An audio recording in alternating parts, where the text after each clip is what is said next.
આ જે છે નોરીનમ, તેના માટે મેં 9 પ્રકારના કઠોળ લીધા હતા. એને મેં બોળીને આવી રીતે વડું તૈયાર કરી લીધું છે. હવે એને હું બાફી લઉં છું. ફક્ત મીઠું જ નાખવાનું છે અત્યારે. મીઠું નાખીને સારી રીતે બાફી લેવાનું.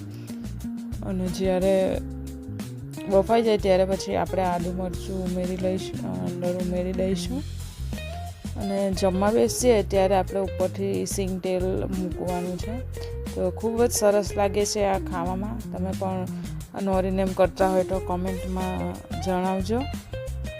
પાતરા માટે મેં જુવારનો લોટ લીધો છે, આદુ મરચું, લીંબુ અને હું મીઠું નાખીને આવી રીતનો લોટ તૈયાર કરી દીધો છે. પાતરા પણ બાફવા મૂકી દીધા છે. હવે હું કરું છું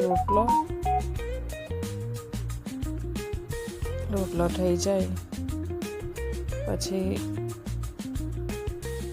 આપણે જમવા બેસશું ત્યારે જ્યારે બેસીએ ત્યારે ઉપર તેલ લીંબુ નાખવાનું છે પાત્રામાં. અને આ જે